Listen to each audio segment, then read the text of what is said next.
बहुत स्वागत है आप सभी का। आप देख रहे हैं अपना बिहार। मैं हूं आपके साथ जया मिश्रा। बुलेटिन की शुरुआत बड़ी खबर के साथ करने जा रहे हैं। बड़ी खबर तेजस्वी यादव पर देखिए गंभीर आरोप लगे हैं। केंद्रीय मंत्री की तरफ से ये आरोप लगाए गए हैं। केंद्रीय मंत्री लल्लन सिंह ने आरोप लगाए हैं शराब माफियाओं से तेजस्वी की साठगांठ है। शराब माफिया तेजस्वी को फाइनेंस करते हैं, तेजस्वी को वित्तीय मदद करते हैं शराब कारोबारी। बेहद गंभीर आरोप, क्योंकि लगातार तेजस्वी यादव शराबबंदी को लेकर बात करते रहते हैं, सरकार पर आरोप लगाते रहते हैं। लेकिन अब देखिए शराब तस्करों से साठगांठ है तेजस्वी यादव के।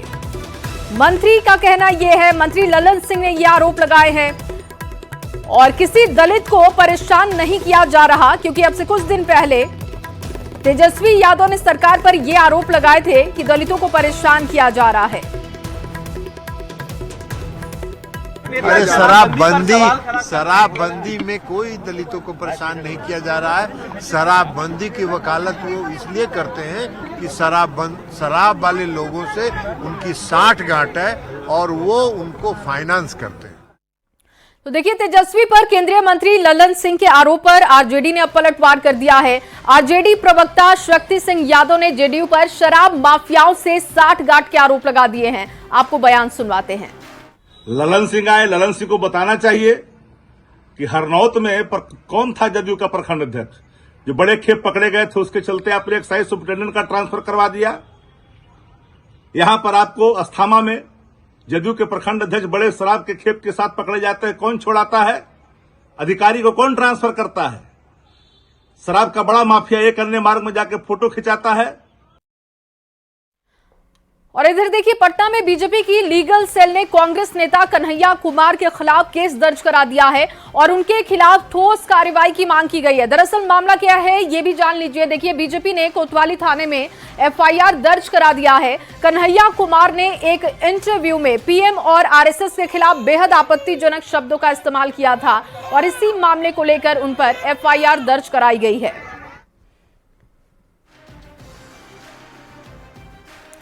तो बीजेपी की लीगल सेल ने दर्ज कराई है एफआईआर और बताया जा रहा है कि कन्हैया कुमार ने एक इंटरव्यू के दौरान आरएसएस को लेकर और प्रधानमंत्री मोदी को लेकर आपत्तिजनक शब्दों का इस्तेमाल किया, टिप्पणी की थी और उसके बाद देखिए अब उनकी मुश्किलें बढ़ती हुई दिखाई दे रही हैं, क्योंकि बीजेपी की लीगल सेल ने उनके खिलाफ मुकदमा दर्ज करवाया है।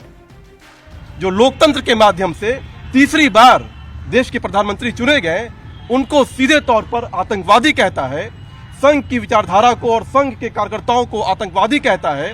उसी के संबंध में आज भारतीय जनता पार्टी बिहार प्रदेश के हमारे सभी साथीगण और बिहार प्रदेश की जो लीगल टीम है भारतीय जनता पार्टी की, वो सब आज कोतवाली थाना में हम लोग आए हैं और एक एफआईआर दायर की है। और मुझे पूरी उम्मीद है कानून अपना काम करेगी और निश्चित तौर पर ऐसे व्यक्ति जो प्रधानमंत्री की पद की गरिमा का अपमान करता हो, जो प्रधानमंत्री को सीधे तौर पर गाली देता हो, निश्चित तौर पर उस पर कार्रवाई होनी चाहिए। तो देखिए आप लीगल सेल की तरफ से आरोप ये है, बीजेपी की लीगल सेल ने ये आरोप लगाया है कि कन्हैया कुमार ने आपत्तिजनक शब्दों का इस्तेमाल किया, मर्यादा वो भूल गए बात करते हुए। संजय कुमार ज्यादा जानकारी के साथ इस वक्त हमारे साथ पटना से जुड़ चुके हैं। संजय, कन्हैया कुमार की मुश्किलें बढ़ती हुई दिख रही है, एफआईआर लीगल सेल बीजेपी की दर्ज करा चुकी है, कौन से वो शब्द थे जिससे आपत्ति है बीजेपी को? देखिए आपत्तिजनक शब्दों का इस्तेमाल किया गया है पीएम नरेंद्र मोदी के लिए और संघ से जुड़े लोगों के लिए, और न्यायोचित नहीं होगा, जस्टिफाई नहीं होगा कि उसको दोहराया जाए। और जिस तरीके से उन्होंने उन शब्दों का इस्तेमाल किया है, इसको देखकर भाजपा नेताओं में काफी नाराजगी है। और यही कारण है कि भाजपा की जो लीगल टीम है, वो लीगल टीम आज पहुंची थी कोतवाली थाने और जो फायर ब्रांड नेता माने जाते हैं कांग्रेस के, हाल ही में उन्होंने पलायन रोको नौकरी यात्रा की अगुवाई की थी बिहार में, और उसी कन्हैया के उन्हीं के खिलाफ जो भाजपा लीडर थे उन्होंने कोतवाली थाने में एफआईआर लॉन्च करवाया है और उन्होंने पटना पुलिस से मांग की है कि उनके खिलाफ लीगल एक्शन लिया जाए। तो जाहिर सी बात है जिस तरीके से ये मामला दर्ज किया गया है, वैसे में कन्हैया कुमार की मुश्किलें जो है वो बढ़ सकते हैं। काफी आपत्तिजनक शब्दों का इस्तेमाल। संजय, कन्हैया कुमार ने किस दिन इस तरीके के शब्दों का इस्तेमाल किया जिससे बीजेपी को आपत्ति हो गई, और एफआईआर बीजेपी की तरफ से कब कराया गया? देखिए, दरअसल पिछले दिनों कन्हैया कुमार ने एक निजी चैनल को इंटरव्यू दिया था जी। और उसी इंटरव्यू के दौरान इन्होंने इन अपमानजनक शब्दों का, जो आपत्तिजनक शब्द है, जैसा कि बीजेपी का आरोप है, उन शब्दों का इस्तेमाल किया था। और उसके बाद आज दोपहर तकरीबन 1 बजे बीजेपी की टीम जो है, बिहार बीजेपी प्रदेश की टीम जो है, वो कोतवाली थाने पहुंची थी और कोतवाली थाने में उन्होंने FIR लॉन्च किया है। फिलहाल पुलिस ने FIR लॉन्च कर दिया जी। है और आगे के इन्वेस्टिगेशन में पटना पुलिस की टीम जुट गई है। जी संजय, क्या इसको लेकर कांग्रेस के किसी नेता से आपकी बातचीत हुई? क्या रिएक्शन उनका है इस पर? देखिए, उन्होंने कहा है कि जो कांग्रेस के नेता है बिहार के, उनका कहना है कि अभी उन्होंने देखा नहीं है कि बीजेपी की तरफ से क्या कुछ FIR में बातें लिखी गई हैं। वो उसका अध्ययन करेंगे और फिर इसके पूरे मामले में अपनी तरफ से प्रतिक्रिया देंगे। हालांकि उन्होंने कन्हैया का बचाव किया और कहा कि कन्हैया कुमार ने ऐसा कोई वर्ड यूज नहीं किया जिससे बीजेपी को आपत्ति हो। बहरहाल वो मान रहे हैं कि बीजेपी राजनीति कर रही है, लेकिन ठीक है, बिल्कुल संजय, और देखना होगा कि कन्हैया कैसे इसको डिफेंड करते हैं। बहुत शुक्रिया आपका तमाम जानकारी के लिए। बाबा साहब भीमराव अंबेडकर की कल जयंती है और उससे पहले पटना में आज कई कार्यक्रम आयोजित हुए। पटना के बापू सभागार में JDU का भीम संवाद आयोजित हुआ, जिसमें भारत के संविधान निर्माण और समाज के उत्थान में बाबा साहब के योगदान पर चर्चा की गई। इस कार्यक्रम में 2005 में नीतीश कुमार के शासन में आने के बाद समाज के हर वर्ग के लिए किए गए काम की भी चर्चा हुई। इस मौके पर JDU के राष्ट्रीय कार्यकारी अध्यक्ष संजय झा ने बड़ा वादा किया कि अगले 5 साल में बिहार में इतना विकास होगा कि बिहार के लोगों को बाहर जाकर काम करने की जरूरत नहीं होगी। सीएम नीतीश कुमार ने भी कहा कि समाज के हर वर्ग के लिए काम हो रहा है। जा रहा हूं कि अगले 5 साल में बिहार में इतना पूंजी और इतना रोजगार लगेगा कि बिहार के लोगों को अब बिहार से बाहर जाकर के काम करने की जरूरत नहीं पड़ेगी। और इसके लिए क्या जरूरी है कि आगे जो चुनाव आने वाला है 2025 में, उसमें हम लोग आदरणीय हमारे मुख्यमंत्री नीतीश कुमार जी के नेतृत्व में चुनाव NDA लड़ेगी। जब 2024 का रिजल्ट आया तो कोई नहीं मानता था कि बिहार में ऐसा रिजल्ट आएगा। यूपी वगैरह में क्या हो गया कि बिहार में हम लोग 30 सीट जीते और 177 विधानसभा में लीड किए। उसके बाद 4 उपचुनाव हुआ, 3 जगह हम लोग का MLA नहीं था, चारों उपचुनाव हम लोग जीते। मतलब जनता का मूड क्या है वो तो सारा रिजल्ट बता रहा है। 2005 से जिस दिन से वो बिहार के मुख्यमंत्री बने, नीतीश कुमार जी ने बाबा साहब भीमराव अंबेडकर के पद चिन्हों पर चल के समाज के हर तबके के साथ न्याय करने का काम उन्होंने किया। 2005 में जब मुख्यमंत्री नीतीश कुमार जी बिहार के मुख्यमंत्री बने तो उन्होंने बिहार में नारा दिया, न्याय के साथ विकास। न्याय के साथ विकास का मतलब यह था कि समाज के हर तबके के साथ न्याय, लेकिन जो हाशिए पर हैं, जो सबसे पिछली पंक्ति में समाज में खड़े हैं, उनके लिए विशेष प्रयास किया जाए और विशेष प्रयास करके उनको समाज के मुख्य धारा में लाने का काम किया जाए। यह काम नीतीश कुमार जी ने 2005 में सत्ता संभालने के बाद से ही प्रारंभ किया। तो मैं तो यही कहूंगा कि सारे काम में हम लोग लगे हुए हैं और सब लोग बताए भी है, और आप समझ लीजिए कि हम लोग सब दिन के लिए बाबा साहब भीमराव अंबेडकर को हम लोग उनका नमन करते रहेंगे और उनसे हम लोगों को जो भी उन्होंने किया है देश भर के लिए, तो हम लोग तो उनसे हमेशा ध्यान रखते रहे हैं और करते रहेंगे। तो इसीलिए इस कार्यक्रम में उपस्थित सभी लोगों को मैं पुनः बधाई एवं शुभकामनाएं आप सबको देता हूं और बाबा साहब भीमराव अंबेडकर को श्रद्धा सुमन अर्पित करता हूं। और यही कहते हुए और सब लोग एकजुट होकर के हम लोग सब एकदम एक दूसरे के साथ हित में काम करेंगे। आप भी खड़ा होकर के बोल दीजिए एक बार।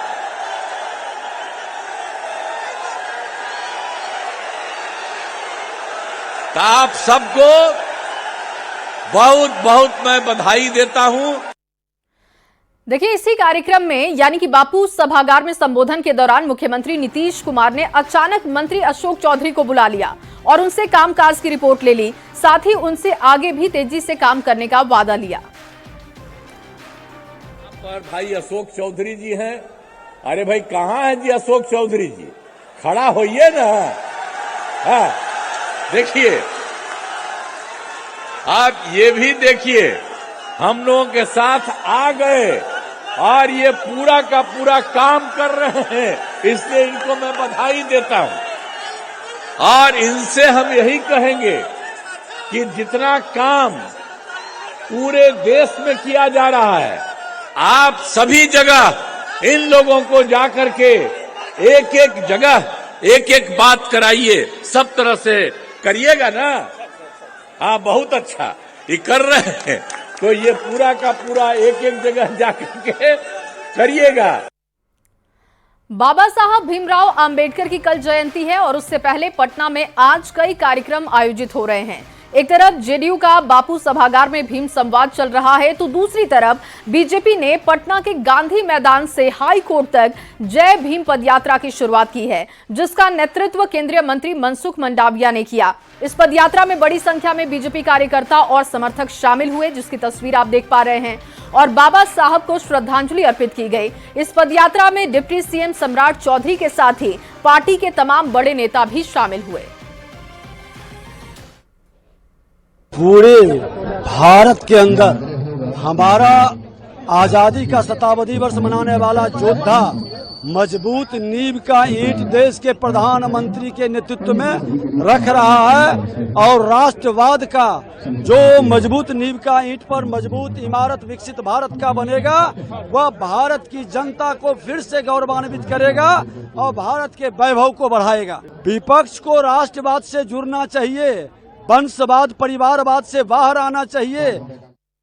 बाबा भीमराव अंबेडकर, जिन्होंने भारत के संविधान और गरीबों, वंचितों, दलितों को समाज के मुख्य धारा से जोड़ने का सपना देखा था, आज भारत सरकार का खेल एवं युवा मंत्रालय जय भीम यात्रा का आयोजन किया है और आज हम डॉक्टर भीमराव अंबेडकर जी के प्रति श्रद्धांजलि अर्पित करेंगे कि उनका जो योगदान संविधान से लेकर देश के लिए चिंता करने का रहा है, हम उनको आज श्रद्धा सुमन अर्पित करेंगे। आज हमें संकल्प लेना है, ये हमारे महापुरुष जिन्होंने देश को बंधारण दिया, कॉन्स्टिट्यूशन दिया, जिन्होंने गरीब, शोषित, वंचित और पीड़ितों के लिए लड़ाई लड़ी, जिन्होंने समानता की बात कही। अरे दोस्तों, तो 1947 के पहले दुनिया में भी, वेस्टर्न कंट्री में भी महिलाओं को बराबरी का अधिकार देने की बात नहीं होती थी। इस समय में डॉक्टर बाबा साहब आम्बेडकर ने समानता की बात कही, नहीं केवल बात कही, लेकिन बंधारण के निर्माता के रूप में समाज के सर्ववर्ग को आगे बढ़ने का अधिकार भी दिया। हमें इस कॉन्स्टिट्यूशन से प्रेरणा लेनी है, हमें बाबा साहब के जीवन कवन से प्रेरणा लेनी है और विकसित भारत का रास्ता तय करना है। विकसित भारत के रास्ते पे देश को ले जाने के लिए, संकल्प व्यक्त करने के लिए आज की पदयात्रा का आयोजन हुआ है। बाबा साहब की जयंती के मौके पर बीजेपी ने आज जय भीम पदयात्रा की शुरुआत की और इस मौके पर केंद्रीय गृह राज्य मंत्री नित्यानंद राय ने कांग्रेस पर जमकर निशाना साधा। नित्यानंद राय ने कहा कि कांग्रेस ने हमेशा बाबा साहब को अपमानित किया, उन्हें चुनाव में हराया और इतना प्रताड़ित किया कि बाबा साहब को नेहरू मंत्रिमंडल से इस्तीफा तक देना पड़ा। आपको बयान सुनवाते हैं। अंबेडकर को अपमानित किया, चुनाव में हराया, भारत रत्न की उपाधि नहीं दी, अंबेडकर जी को इतना प्रताड़ित किया गया, अपमानित किया गया कि उनको नेहरू मंत्रिमंडल से इस्तीफा देना पड़ा। तो आज नरेंद्र मोदी जी के नेतृत्व में इस देश में कोई भूखा नहीं रहे, कोई बेघर नहीं रहे, समतामूलक समाज बने, विकसित भारत बने, इसके लिए दिन रात भगीरथ प्रयास कर रहे हैं, जिसका परिणाम आप देश में सामने दिख रहा है कि वहीं हिंदुस्तानी अवाम मोर्चा सेकुलर की राष्ट्रीय कार्यकारिणी की बैठक पटना में हुई। केंद्रीय मंत्री जीतन राम मांझी की मौजूदगी में पार्टी आगामी विधानसभा चुनाव के लिए सीटों की दावेदारी के अलावा चुनावी मुद्दे और घोषणा पत्र समेत कई मुद्दों पर चर्चा की। बैठक में हम सेना के गठन को लेकर फैसला लिया गया। बिहार विधानसभा चुनाव को लेकर हम सेना के गठन को लेकर फैसला किया गया है। हम सेना बूथ स्तर तक काम करेगी। बैठक में एनडीए के साथ मजबूती से चुनाव लड़ने पर भी सहमति बनी। साथ ही सीट बंटवारे को लेकर भी चर्चा की गई। कि आज हम सेना का गठन किया गया है, निर्णय लिया गया हम सेना गठन करने का। हिंदुस्तानी अवाम मोर्चा सेकुलर का एक अलग पार्टी की सेना होगा और उसका गठन बहुत जल्दी होकर के काम करने लग जाएगा। इस पर भी विचार हुआ। दूसरी बात, हमारे जितने भी क्षेत्र हैं जहां हमें चुनाव लड़ने की संभावना है, जहां हम मदद कर सकते हैं और जहां हम लड़ सकते हैं, इन लोगों का भी पहचान करने की बात आई। राष्ट्रीय अध्यक्ष को इसके लिए अधिकृत किया गया है। वहीं बिहार में लगातार कांग्रेस के नेताओं का दौरा हो रहा है। पहले राहुल गांधी आए और अब मल्लिकार्जुन खड़गे की आने की बात हो रही है। इस पर लोक जनशक्ति पार्टी रामविलास की सांसद वीणा देवी ने कहा कि किसी भी नेताओं के आने से कोई फर्क बिहार की जनता पर नहीं पड़ेगा। जनता कांग्रेस के झांसे में आने वाली नहीं है। 2025 में चुनाव है, अभी 5 से 7 महीना के बाद, तो वो लोग आ रहे हैं। उनके आने से इस बिहार में कोई प्रभाव पड़ने वाला नहीं है। राहुल जी भी आए थे, देखिए उनके सामने ही में पार्टी में कितना धक्का मुक्की मारा मारी हो गया। तो यहाँ बिहार के लोग वो कांग्रेस के झांसा में नहीं जाने वाला है महागठबंधन। वहीं नीतीश सरकार को खटारा बताने पर श्रम संसाधन मंत्री संतोष सिंह ने तेजस्वी यादव पर निशाना साधा है। संतोष सिंह ने कहा कि तेजस्वी की जमीन खिसक गई है। 2025 के चुनाव में भी सीएम नीतीश ही होंगे। तेजस्वी अपना कंफ्यूजन पहले दूर कर ले। वहीं प्रशांत किशोर की बदलाव रैली पर भी उन्होंने तंज कसा। तेजस्वी जी को बोलने की स्वतंत्रता है, इस लोकतंत्र में सबको बोलने की स्वतंत्रता है। तेजस्वी जी का जमीन खिसक गया है, मानसिक स्थिति उनकी ठीक नहीं है। क्या बोल रहे हैं उनको खुद पता नहीं है। माननीय मुख्यमंत्री जी अभी पूरी तरह से फिट हैं और आने वाला 2025 के चुनाव में भी मुख्यमंत्री वही रहेंगे। अगर किसी तरह का कन्फ्यूजन है तेजस्वी जी को तो अपना कन्फ्यूजन दूर कर लें। देखिए भाई, रैली करने का सबको अधिकार है, लेकिन प्रशांत किशोर जी उपचुनाव में जितना उनका ताकत था वो तो बोले थे कि चारों चुनाव जीतेंगे, चारों का चारों चुनाव हार गए। अब बचा खुचा 25 के चुनाव में जब चुनाव आता है तो ऐसी कई पार्टियां आती हैं। और चलिए आपको बड़ी खबर दे दें, मौसम से जुड़ी ये बड़ी खबर। सिवान से बड़ी खबर, आंधी तूफान का कहर देखने को मिला। तेज आंधी से गिरी घर की दीवार और बताया जा रहा है कि दीवार में दबने से 10 साल के प्रिंस की मौत हो गई है। दरवाजे के पास बच्चा बैठा हुआ था। बसंतपुर थाना के समरदह गांव की घटना बताई जा रही है। दीवार से दबने से बच्चे की मौत हो गई है। तेज आंधी तूफान और उसके बाद देखिए 10 साल के बच्चे की मौत की खबर। दरवाजे के पास बच्चा बैठा हुआ था। बताया जा रहा है कि अचानक आंधी तूफान से दीवार गिरी जिससे बच्चे की जान चली गई। और अगली बड़ी खबर खगड़िया से है, जहां नशे की हालत में प्रिंसिपल गिरफ्तार किए गए हैं। प्रिंसिपल जय कुमार की गिरफ्तारी हुई है। शिवाधीन महावीर इंटर कॉलेज की यह घटना बताई जा रही है। विद्यालय परिसर में ही प्रिंसिपल रहते थे और सुबह नशे की हालत में वो स्कूल पहुंचे। पुलिस की जांच में शराब पीने की पुष्टि हुई है। चौथम थाना पुलिस आगे की कार्रवाई में अब जुटी हुई है। खगड़िया से आपको ये बड़ी जानकारी दे रहे हैं। देखिए, एक तरफ शराबबंदी है और दूसरी तरफ टीचर स्कूल में शराब पीकर पहुंच जाते हैं। कैंपस में ही ये प्रिंसिपल हालांकि रहते हैं, लेकिन जब सुबह वो क्लास लेने के लिए पहुंचे तो उन्होंने शराब पी रखी थी और पुलिस ने इस बात की पुष्टि की है। और इन्हीं तमाम खबरों के साथ इस बुलेटिन में बस इतना ही। आप बने रहिए न्यूज़ 18 बिहार।